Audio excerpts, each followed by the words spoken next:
Hi everyone, I just wanted to do a little video today on how to make sauerkraut, some of the reasons you should make it, and yeah, just kind of give a video tutorial because it is one of the questions I get asked so much. How do I make sauerkraut? And people always have issues and fears because they've never made it before, and does this smell right and does this look right? So I just wanted to give you some really good tips, show you how to make it, and just really show you how easy it is. I've been making sauerkraut for almost 10 years, which is really crazy. And for the first probably like 4 years I made sauerkraut, I was in Southern California. So Southern California has the most perfect climate for everything. I never had an issue making sauerkraut. And then later on I moved to Queensland, which is a subtropical environment. We have mangoes, bananas, papayas growing. So then I started having some problems because I was making sauerkraut and it was just not tasting as good, kind of going funky, drying out, molding, like it was just a lot harder. So through that, I have learned some things to do and not to do. But the first thing is, why would you make sauerkraut? So gut health is extremely important, as you probably know. Our gut is filled with bacteria, yeasts, pathogens, parasites, just everything. And it's like a really complex ecosystem. But due to antibiotics, a Western processed diet, the birth control pill, chlorine in the water, so many people have a gut where that ecosystem is just out of balance. They'll have too many pathogenic yeasts and candida and not enough beneficial bacteria. So you have a ton of problems when that happens. It compromises your immune system, you don't digest food properly, it can lead to autoimmune disease, like there are so many issues. So it's really important to diversify your microbiome. And when you have naturally fermented foods like sauerkraut, it just makes it really, really easy. Sauerkraut has tons of different strains and species of naturally occurring bacteria and yeasts that are beneficial. Same with other fermented foods, naturally occurring fermented foods. So like milk, kefir, kombucha, they have tons of different diversity, so it's really good for your gut and you can feel it working. And it's so cheap. So I said therapeutic probiotics can be, I don't know, 150 Australian dollars a bottle sometimes. You don't really even know if they're working. You don't know if it's really what you need. Where sauerkraut is so cheap. So in Australian dollars, this, I've already used it, is a really good sauerkraut, it's about $15. And it has definitely more probiotics than your average pill. Tons more. And they're getting into the stomach really well because sauerkraut is a whole food probiotic and it has the fiber, the cellulose, that actually keeps a lot of that bacteria in there. So it passes through the acidic stomach really well and makes it to your intestines, your bowel really, really well. So it's really efficient. And so $15 for this compared to, you know, a $60, $70 bottle of probiotics that aren't even working is a great, great deal. But how to make it even cheaper is to make it at home, because I have this massive thing of cabbage that I got at the farmer's market. This is huge. This will make easily 5 jars of this. And this whole head of cabbage was, I think, $6.50. It's organic, it's beautiful. So I'm hoping to get, I don't know, 5 or 6 that size jars out of it. So when you make it at home, you're gonna save so much money. And you're getting a really, really good probiotic that's gonna get in your gut. So today I wanted to show you how to make a dill pickle sauerkraut that my family absolutely loves. I used to sell something similar at the farmer's market. I worked for a company and it was like the best selling one and it was so good, everyone loved it. So if you're new to sauerkraut or maybe just new to making your own, I think this flavor, you can't fail. It's so good. Everybody loves it. If you like pickles, it's totally great and it'll really help you get used to the flavor of sauerkraut. So I have a massive cabbage here that I got at the market. It was only $6.50 for an organic cabbage. I have some dill and some caraway seeds. And then I have about 2 tablespoons of natural sea salt. I also have a couple cloves of garlic, a really sharp knife, and a big glass bowl. And then of course I have some jars where I'm gonna pack the sauerkraut into. So a couple helpful tips that I've learned over the years with sauerkraut is that you really want to get good ingredients. I've made sauerkraut where I've like had a cabbage in the fridge for a week and then was like, oh, I haven't used it, I'll make sauerkraut. And it just does not come out as well as it should. If you have a fresh cabbage, a juicy big cabbage, it is a world of difference in how it comes out in flavor and texture. So I really highly recommend getting a good organic cabbage.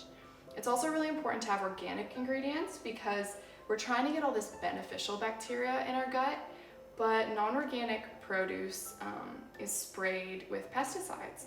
And those pesticides actually can act as an antibiotic, and they have a lot of toxic metals on them.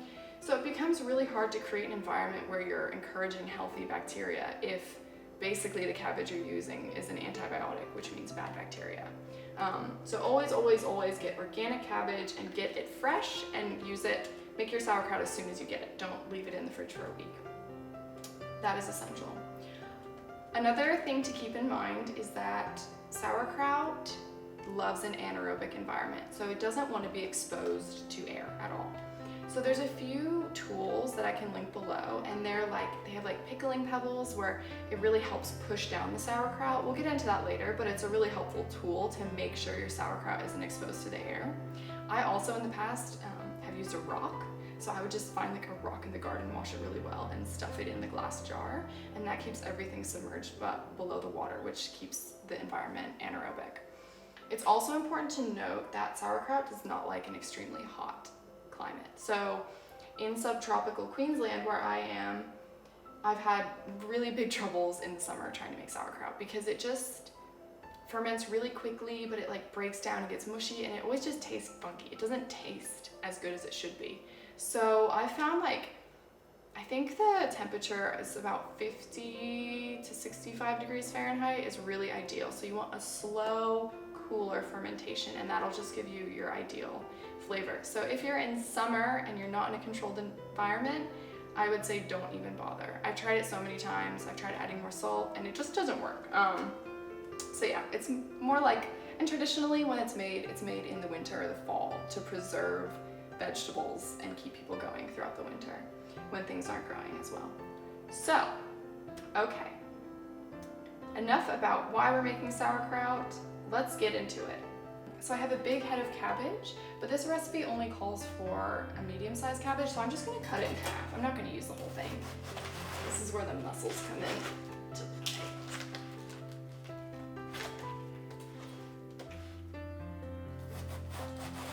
If you want to do a whole big head of cabbage, that's great. You'll have tons for a few weeks or at least months. I might end up doing the whole thing, we'll see. But for now, that's about the size of a medium head of cabbage, I would say. And then I have some organic garlic. I'm just gonna use 2 cloves of this.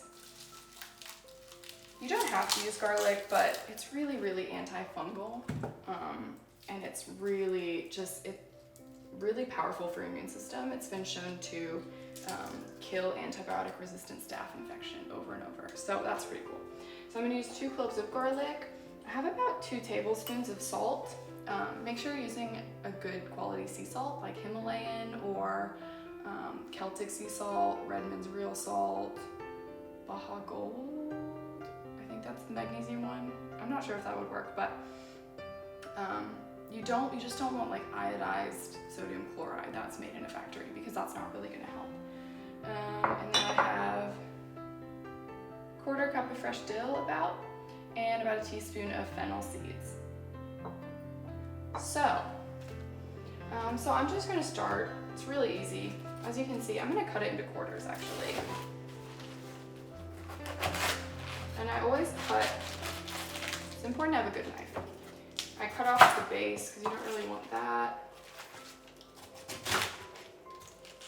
And then we have quarters, the outer leaves kind of left. And then it's really easy. You just start cutting thin shreds like this. And this takes a bit of time, I'm not gonna lie, which is why I try to do a big amount, like twice a year. And then just throw them in your glass bowl. See how that's like a really thin, that's kind of what you want. So I'm gonna go through this whole cabbage just doing that. gonna get rid of some of these outer leaves though. And if you have some kind of bigger chunks, you can always chop those up a little bit. It doesn't have to be perfect by any means. Not every piece is gonna look the same, no way. It's an art, it's not a science. So some bits are a little bit chunky, but you just kind of want to go for somewhat uniform.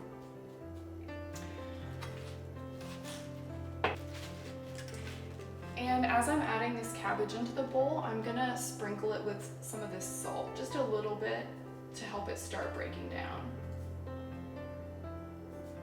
Okay, so I've shredded up that half of the cabbage, and it looks like I'll definitely only be using half today. I don't have a bowl big enough if I say that I'd be making the whole thing. But I put about 1.5 tablespoons, maybe 2 tablespoons of that salt in here. And now I've been doing this periodically, kind of as I add more, but it's good to get dirty and get your hands in there. I know this is probably hard to fathom during a pandemic, getting all dirty and getting your hands in food that other people will eat. But hopefully you've washed your hands, and this is the fun part.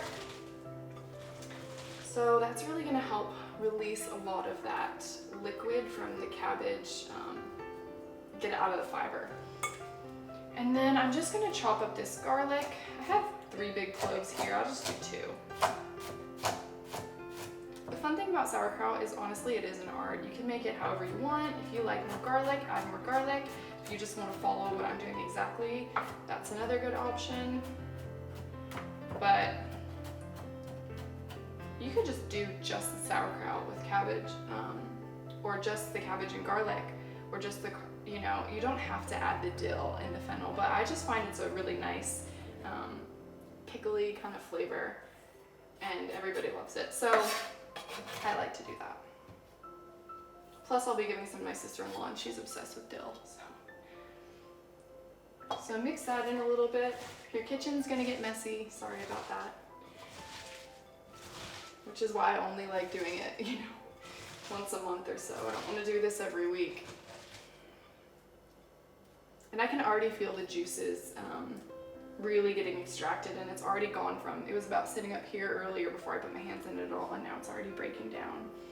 So here's my dill. I'm just gonna chop it up a little bit so that it gets mixed around.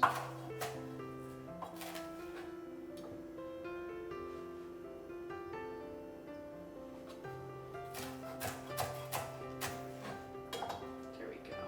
It's a little under 1/4 cup, maybe it's like 2 tablespoons. And get that all in there.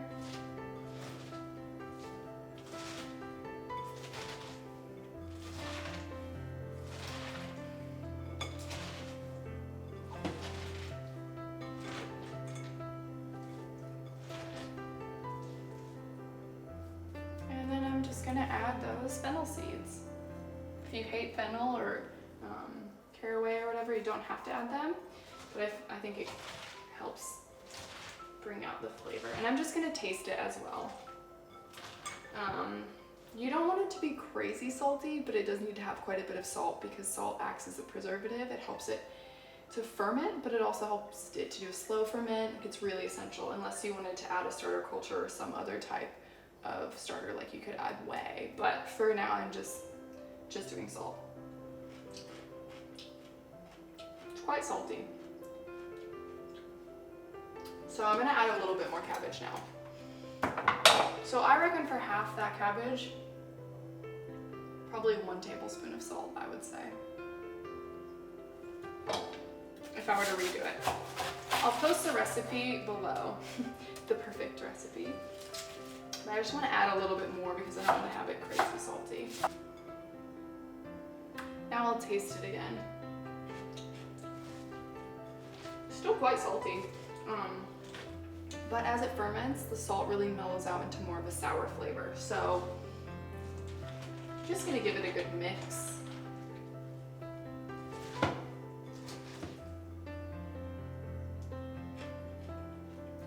That's good. It's salty, but it's good. So now's the fun part. Packing your cabbage. Packing your sauerkraut. So what I do is I like to put in a good amount. Like I said, this is very messy, so Don't do it when you have other things going on. It's very, very intense process. So I'm just gonna pack that down. You can use your hand, or sometimes I actually like to use this salt kind of bottle. It has a flat bottom, so I find that just really does a good job of packing, especially if you have a jar that doesn't have quite as wide of a mouth. And then here we go, we're just layering it in there and trying to pack it down as much as possible. You can let your sauerkraut sit before putting it in the jars just to give it more opportunity to pull out those juices, but you don't have to. I don't know if you can see this, but there's liquid starting to come up. Still packing it in.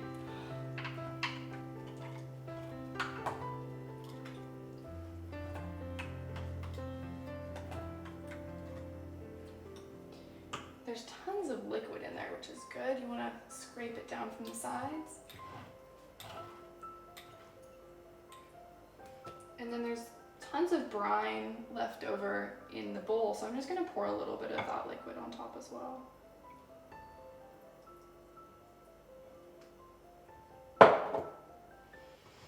And I find, like I said, when you're using an older cabbage or one that's not quite as good, you don't get all these good juices, and you really need these juices to make a good sauerkraut, or else it can just it's not good.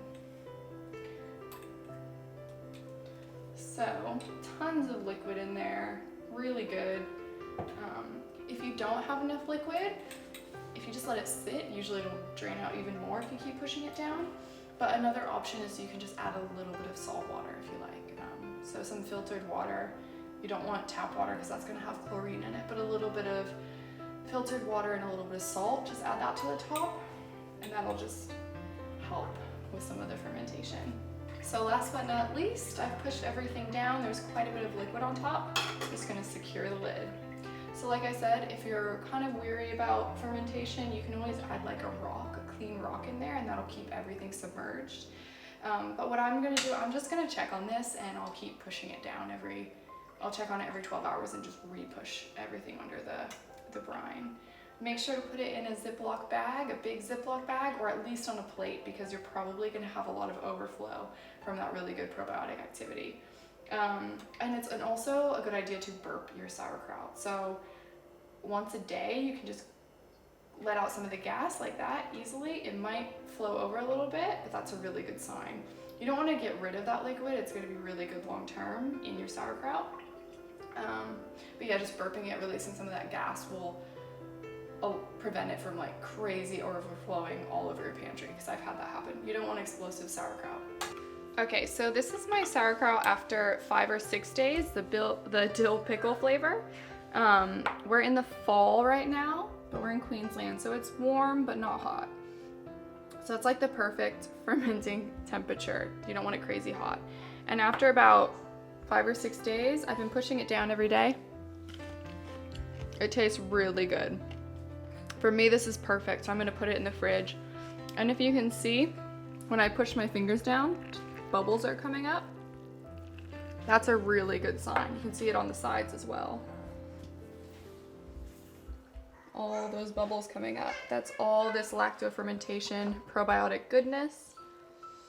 And if you remember, when I packed the sauerkraut, it was about down to here. So you do want to leave a couple inches because it will expand as it's fermenting. So about every day, every other day, I've just been opening it and kind of pushing everything else down so it gets under the brine again. And that just prevents mold, gives it a really good flavor. And yeah, it tastes exactly like a dill pickle. It's delicious. So it's not super salty anymore. It really is a lot more sour and tart. And now it's gonna go straight into the fridge to enjoy. Hi, thanks for watching my video. You can feel free to comment or like below, or you can follow me on Instagram or on my website.